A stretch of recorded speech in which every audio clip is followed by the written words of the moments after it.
I'm just trying to ignite and awaken the hero inherent to every man and woman out there, especially yung mayayaman. At the end of the day, tayo ang panalo.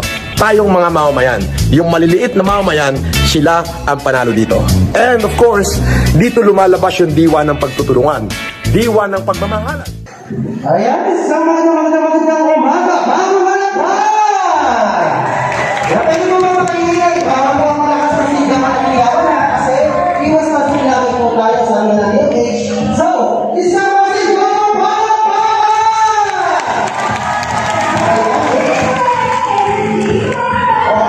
Wala energy. Talagang dito na lang, Miss Casey, napakabili po, Miss Casey, wala po sa bago malapad. Okay, siya, isang Miss Casey, kailangan Miss Casey na isang energetic na masigabang malakpakan. Pwede ba yun? Okay, pwede ba muli makalinig yung isang masigabang malakpakan? Ayan! Miss Casey.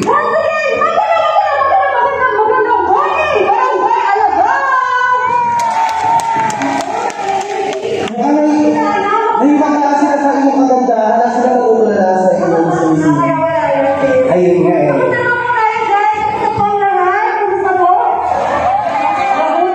Okay lang daw.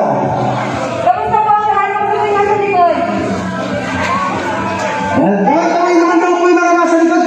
Kaway! Yung mga nasa likod natin dyan. Ayan. Akala namin makatulog na. Okay, nasa yung mga senior citizens. Ayun na mga kabata. Mga 14 years old.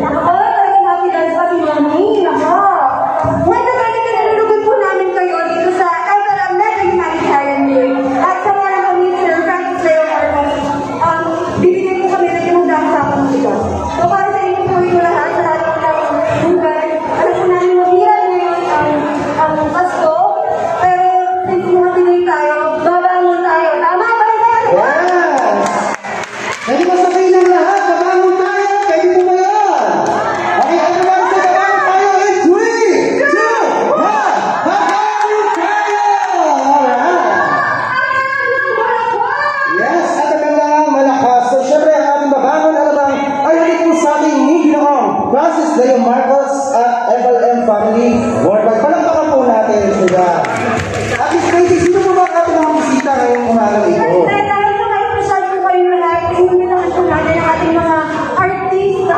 Yes, nakita ko nga eh. Umpisahan po natin yan kay Mr. Red Cortez! Yes, Sir Red Cortez, bigyan natin masigabong malapakan, Sir Red Cortez.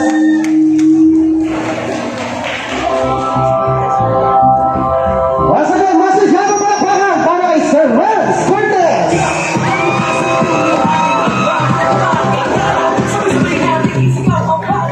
Magandang umaga sa inyong lahat.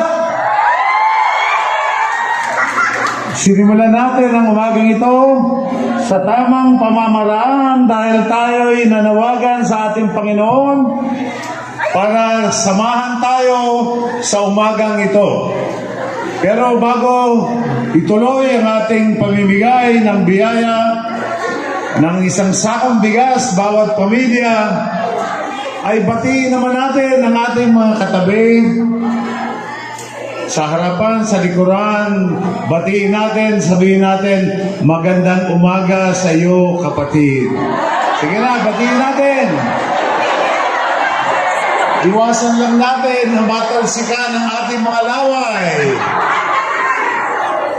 So ako po si Res Cortez, kontrabida sa pelikula. Pero ngayon, naandito ako ngayon sa Alabang para samahan at makiisa sa layunin ni Francis Leo Marcos na tulungan ang mga taong iba, ang mga Pilipino, lalong-lalo na yung mga naghihikahos. Kaya hindi po ako nandito bilang si Res Cortez na artista, kundi nandito ako bilang si Res Cortez na tagapaglingkod ng ating Panginoon at ng ating kapatid na si FLM. Alam niyo po, si FLM ay kasalukuyang nasa kulungan, pero hindi ang rehas na bakal ang makakapigil sa kanya para tumulong sa ating mga Pilipino na apektado sa ngayong panahon ng pandemya. Kaya ipagdasal na rin natin na sana makalaya na, makalabas na si FLM sa kanyang kulungan para ipagpatuloy ang kanyang Mayaman Challenge. At pag sinabi mo ang alabang, ang iniisip kagad ng tao ay yung mayamang alabang na nandun sa kabila. Pero hindi nila alam, karamihan ang nasa alabang ay naghihikaws din at kaya minabuti ni Francis Leo Marcos na dito niya dalhin ang kanyang pagtutulong. Kaya ganun ho kayo kamahal ni FLM at muli inuulit ko, ipagdasal din po natin siya dahil kasama rin ho sa pagtulong niya yung pagdadasal niya para sa ating lahat. So mga kapatid, magandang umaga at pagpalain tayo ng Panginoong Diyos. Maraming salamat po! Ayan, maraming salamat po sa napakabait, napakasipag, napakamatulungin Sir Res Mortes. At syempre, tawagin na natin susunod na bisita. Walang iba, bigyan po natin mga sigamang palakpakan, Sir Levi Ignacio.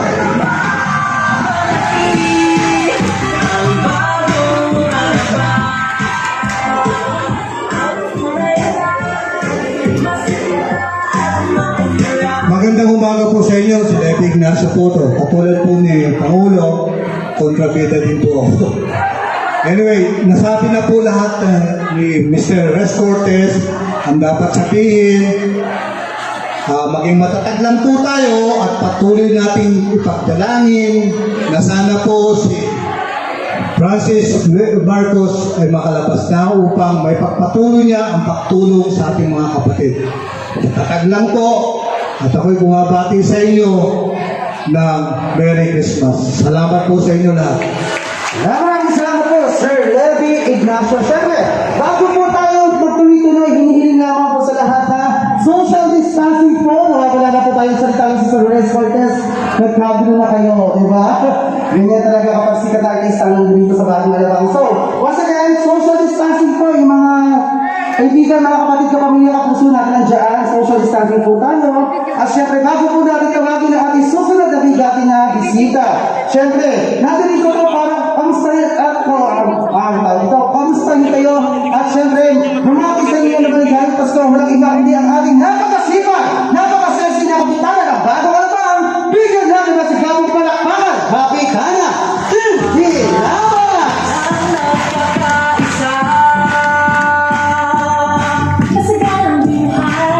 Maraming salamat, Kuya A. Magandang. Wait lang, baka may maganda kayong lima rin dyan. Teka lang, dito ako sa gilid. Magandang umaga, bagong alabang. Isang malakas na palakpakan na may kasamang sigawan.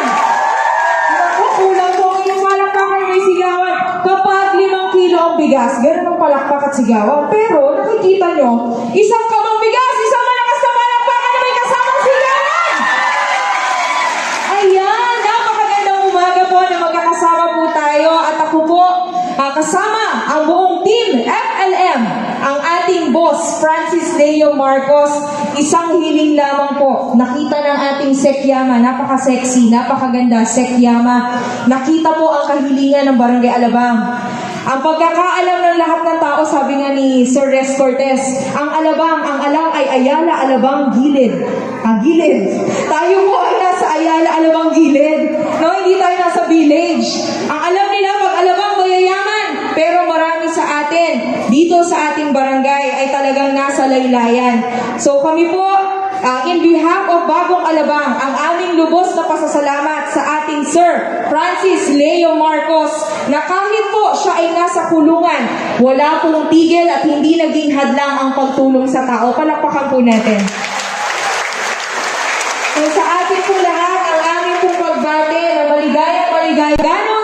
sa dami po ng dumating sa ating pagsubok, tayo po ay naging matatag sa isang buong taon at tayo ay magkakasama pa rin ngayon. Palakpakan po natin ang tibay ng bawat isang Pilipino, lalo na po ang mga taong mabubuting puso na kasama natin ngayon sa pamumuno po ng ating boss Francis Leo Marcos. Muli po sa ating pong lahat, ang aking pong pagbate, manatili po tayong ligtas at sana na palaging healthy ang ating buong pamilya. Maraming salamat po. Magandang umaga po sa ating lahat. Ito po ay maagang papasko ng mga mabubuting puso at lalong-lalo na ipagdasal niyo rin po ang ating boss Francis Leo Marcos pag siya po ay nakalabas. Isipin niyo, siya po ay nasa loob pero patuloy ang kanyang pagtulong. Ano pa kaya yung siya ay makalabas sa kulungan? Patuloy at mas maraming tao siyang matutulungan. Maraming salamat po. Magandang umaga po sa ating lahat. Merry